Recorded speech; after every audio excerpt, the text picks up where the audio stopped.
Hey guys, this is Odon Gaming. This is going to be another Infinite Magicraid video, and I'm really excited today, guys. I'm really excited because the patch has dropped. I'm not sure if you have seen my video 2 days ago, but I was talking about the possibility of this patch being actually really huge, and honestly, it can change everything. It can change everything when it comes to what we are going to be focusing now in the game with the new changes. I mean, I'm currently halfway through. I'm almost till the end, especially with the campaign quests. Like, this one had a complete revamp, as you can see. It used to be like a bar here at the bottom that would go, you know, it would show you like chapter 1, 2, 3 and whatever. I don't think there's a way I can go back unless I didn't see. Oh yeah, I can actually go back, but I cannot go back to see the quest that they were asking for before. However, the insane change that I think that they did, and the one that I'm extremely excited about, and I was excited and hoping to be the right way, is this one over here that says clear a total of 56 floors in the Tower of Mark. So this one can actually be huge depending how much it gets till the end. And you know what? Let's do a simple test while we are at it. Let me see if I have enough damage to clear like just a couple of floors with my magic people in the Tower of Mark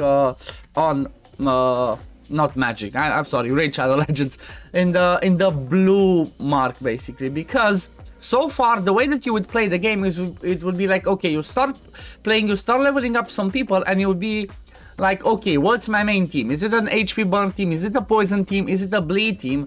And then after you get past that point, you would be thinking, okay, sorry guys, I just woke up, I'm really coffee and stuff, but you would be thinking like, okay, what's my next step? Do I have to focus on a main team for campaign? Do I focus on a certain mark team? What's gonna be the thing that I choose to progress forward? Because normally the quest before had you to beat Tower of Mark 23, if I'm not mistaken. Like I said, I didn't get to that point, but if I remember correctly, that was the goal. Beat Tower of Mark 23 for the sake of getting the last reward, you know, the last part of the Tower of Mark quest. That was the last thing that you had to do in order to get yourself Catherine alongside Dwarven Ruins 26. But I beat this one right now. Let's go back. So I'm currently 50 out of 90, 50 out of 90, 56 out of 90. So let me collect this and let's go back and see what's the next one. Okay, so I collect this myself. I'm gonna give myself a 5-star dragon egg. Thank you very much. I'm definitely gonna take that. I collected this, and now let's see. Boom, collecting myself the dragon egg gets me a lot closer to Catherine. Okay, chapter 24. Yep. Okay, so I'm gonna obviously be collecting because I already finished some parts of the Hell campaign. Boom, participate in 600 arena. Okay, lots of stars in campaign. I did that. Complete floor 22 of the Dwarven Ruins. I did lots of excellent wishes. I upgraded the hero skills. Level 140, already got that. Complete 400 quests. And now, guess what? Now I'm 56 out of 60. Let's see, can I progress a couple of more levels in here? This is actually insane. This is actually insane, and I find that this is a good change from my point of view because of one simple reason. You don't have to simply focus one mark. Usually you would have to focus one mark, and you would be desperate to get yourself a champion or a hero that basically strips the shield. Well, guess what? Now that you have now that this one's split like this, you might not be desperate enough to be like, oh, I need to get for that specific mark, I need to get somebody that strips shields, because that's where you would get stuck. For example, for me, on the force mark, because my main team, maybe you can see in the back, because my main team is Melia, Zonja, Segment, you know, HP burners, I would get stuck on the one with the, what's it called, the one with the shield, because I didn't have a proper buff remover, especially like the shield itself, like for the sake of this boss on higher stages. So I would get stuck because whenever the boss does that shield, it's immune to any type of debuff. So that would definitely screw me over, because like I said, I would get stuck. I would have to build another, like a few more champions and get them highly awakened in order to be able to compete and push further in that. Because I try, for example, you know, there's that rare champion cheese dorsile, for example, that works for the sake of force mark, but she's squishy enough and she just keeps dying on the wave. So unless I bring myself a hero or like several other heroes that keeps her alive, I'm kind of screwed, because the problem with the with that tactic is that those rare champions cannot be awakened. So obviously just being level 100, they will be really squishy. However, now that we can do this, it might just be that we all have to just get to the point of getting to, I don't know, maybe stage 19 or 20 on all of the floors, and we can get ourselves a Catherine. That makes it a lot easier. At the same time, why does that make it easier is because you can focus building yourself a team that's not mark specific, that will help you push through the campaign, and then use those same champions alongside some other random ones, as you see myself using. Just use those champions alongside some random ones along the way to push campaign, push Dwarven Ruins, and you just use the same ones for the sake of Tower of Mark. Like, honestly, this change is insane. This might just change the way that people choose to play the game, like I said, and, you know, them having the opportunity to get Catherine faster. And by the same time that you do this, guess what? You're gonna be able to push in campaign faster. For example, what the team that I'm using basically myself is, like I said, Melia, Hezonja, Sigmund, Wim, and Maya, because I don't have less. So they're like different marks, but still made it easy. So boom, look at this. I cleared 60 floors. Boom, I'm getting myself a legendary Dragon Eye. Well, with this one, my Melia is gonna be 100% happy, because I want that. I want her to be exclusive too, for the sake of putting the AoE HP bar when she goes into the Valkyrie stage. Now I'm down to chapter 35. I think this is the last one before Catherine, so I finished 34, 35. Let me see. Yep, I just need to do 35, and then I'm gonna get to Catherine. Let's see how far I got with this one. I think the one that might get me stuck in this one would be beat Nightmare campaign. That's gonna be sorry, the last one, and at the same time it might be do 1200 arena battles. I'm not sure how many I did, but this is insane. Like, this is just insane. Yep.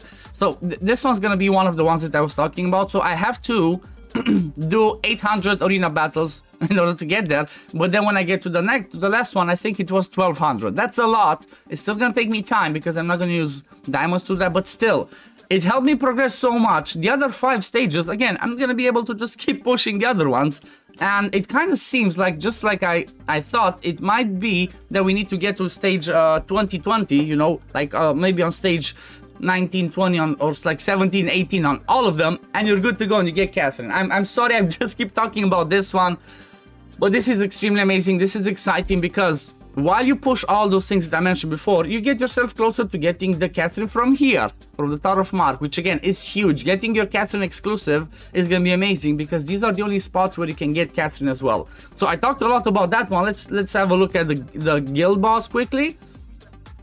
We have guild boss level 6, and the rewards over here are, okay, this is awesome. Legendary scroll, supreme, higher chance to get a supreme room if you do like the 400 million damage. A lot of diamonds. This is a lot of diamonds, definitely good. Obviously the core copper ingot, excellent rune guaranteed, and I'll get ourselves a chance to get an epic dragon phantom eye. It's not a legendary one, but keep this in mind. Being a 5% chance, I don't know, you might get in a month 10 of them. If you get 10 of them, that's the equivalent of getting a legendary one. So I find this a huge and really good change as well. This is amazing. This is just, I'm just overexcited, guys. I'm overexcited, and I'm really happy that they chose to do this, because I feel like this is gonna help people, like, you know, get their Catherine first, because that's the main goal. That's the main goal in the early game. Get yourself the Catherine, because she's gonna help you push everywhere else. As soon as you get her, you're gonna be able to do better in the guild boss. You're gonna be able to do better in the Dwarven Ruins, even in the Tower of Mark for that specific one. So this is definitely huge. And for the sake of the Faction Abyss, let's see. Yep, they already put Agatha at 450. So let's have a look at her skills right now. Sorry for the cough again. Like, oh, lots of stages. So deals 2 stages of attack to a single enemy, of each of which deals damage by 8% of Agatha's max HP. That's insane. That's definitely good. A max HP usually can do an insane amount of damage, which means that she's gonna be a tanky one, and she's gonna do damage based off of her max HP, so that's really good. If the target has Countess Case, increases damage dealt by 20%, okay, that's good as well. If not, there's a 60% chance to inflict 1 layer of Countess Case on them for 2 turns. Countess Kiss reduces the buff owner's max HP by 16%, stackable up to 1 layer.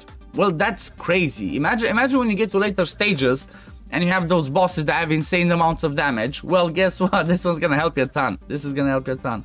And it's exclusive 4, she gains 50 speed. Also, Countess Kiss reduces the buff owner's max HP by 30%. Damn, that's just the basic attack. That's just the basic attack. The second one deals damage by 34% of Agatha's max HP to a single enemy and restores Agatha's HP by 10% of the damage dealt by this champion. Dealt this time. It's awesome. It's just insane. Imagine the amount of damage you can do and the heal that you're gonna get back. If the restoration amount exceeds that of her lost HP, the exceeded amount will be transferred to Agatha's max HP cap. Each transfer caps at 25% of Agatha's initial max HP, and the total amount caps at 75% of Agatha's initial max HP. So what this means is she's gonna keep increasing her max HP, which means she's gonna keep doing even more damage because the damage is based off of max HP now. That's just crazy. Exclusive 2 increases the cap of each transfer to 35% of Agatha's initial max HP, and the total transfer amount to 100% of her initial max HP. Damn, that's crazy. That means she's gonna be able to double her max HP, which means her damage is gonna be double as well. I mean, maybe not double, because also damage also depends on the crit damage, but still, it's gonna increase her damage hugely. Like this one's obviously not gonna work as well in places where you want to just clear a wave. But if we're talking about, for example, I'm not sure if it's gonna work in the guild boss, but in guild boss you can do crazy damage. In any other boss fights where it's gonna be a long fight, she's gonna just keep ramping up and doing more and more damage. Let's see her passive. Agatha gains immunity to severe wounds and HP burning. Insane. I guess that makes her crazy for arena as well. Meanwhile, there's a 26% chance to transfer shield or heal obtained by enemy targets to herself. Like, I don't know, she just sounds busted. Exclusive 1, Agatha gains bloody shield by 40% of her max HP at the beginning of each wave. Wow. You need to build only max HP on her, and now she's gonna get a shield if you just exclusive 1 her. Obviously, you can only exclusive her by getting the star rating infection at best. So the exclusive are not gonna be easy to obtain. But even the first one's insane to just get that insane shield. The bloody shield cannot be stolen or removed. Agatha is immune to all controlling effects when she has the shield. If she has any shield. Oh my god. She definitely looks broken. Like, I haven't seen every single champion, every single hero in the game skills, but this one looks insane. Exclusive 3, revives the target with 40% of their own max HP if there are dead allies at the start of the turn. Skill cooldown 3 turns. So she basically has a passive revive now. Oh my god. Oh my god, this is crazy. Exclusive 5, Agatha inflicts Countess Curse on all enemies at the beginning of each wave. Targets who have Countess Kiss cannot be revived. So she basically just block revives them as well. She definitely seems like she's gonna be an arena champion as well. She seems like she's gonna be awesome everywhere. And you know what? I'm not even upset about this, because you know what? As I mentioned before with the Catherine, who has a reward for, you know, completing certain milestones, it's amazing to give a good champion just by completing certain milestones in the game. It might take you a long time, but still, once you complete those objectives and you get the champion, you know, it's gonna be even more rewarding because of how good the champion is. And let's look at the ultimate. Deals 3 stages of attack to all enemies, each of which deal damage by 7% of Agatha's max HP. Meanwhile, inflicts 1 layer of Countess Kiss. Again, that's insane. And this one goes down to 84.5% of her max HP. So if you multiply that by 3, that's what? 8.5, 17, 20. I cannot math properly. 25.5%. That's crazy. Also exclusive 4, Countess Kiss reduces the buff owner's max HP by 30% instead. Mind blown, just mind blown. These changes are insane. I'm really happy. I'm not sure, like, I don't know, leave it in the comments below. What do you think about these changes? Are you happy about the Tower of Mark changes, especially for the sake of the campaign quest? Are you happy about the guild boss level 6 implemented? Are you happy about the changes with Agatha for her kit and for the sake of the, you know, how the faction base works now? I'm not gonna look through all the other UI changes, but yeah, there's some UI changes that have happened and all that, and you know, that's some stuff that's gonna happen. Also, when it comes to the events, we have it in here. The events that they announced, they're gonna be prepared, like Thanksgiving Feast, double auto drop race, Mystic, Treasure Hunt, Brave Trial. You know, all the crazy stuff is gonna happen. One thing I want to mention though is this equipment artifact gold. So unless this one requires us to I don't know, this one gives us points. If the Mystic Treasure Hunt gives us points for equipment and artifact, that's fine. If not, I would wait to finish the equipment and artifact goals on Wednesday when we have the challenge Growlin at the same time, you know, double dip and be efficient with your resources. But yeah, this was a crazy long video because I was extremely excited about the campaign quest that changed, guys. So I had to go and see how far I can get myself, and definitely I'm getting closer and closer to getting the Catherine from the campaign quest as well. Not, you know, I'm not even 1 month in yet. However, I did spend. I'm low spend. I have the weekly card. I did buy a few things here and there. So it's not like, yeah, free to play can do that, but I can see free-to-play players, if they get lucky with their wishes, they can get Agatha from the campaign quest in about 2 months, and then maybe at the same time they would have the campaign finished, 3-star, and get the Catherine from there as well. But yeah, this is gonna be it for the video today, guys. Like I said, I'm really excited. Just leave it in the comments below if you guys are excited as well. Don't forget to like and subscribe to my channel to, you know, help me grow slowly, and I'm gonna see you on the next one. Peace, love, take care everyone. Bye, guys.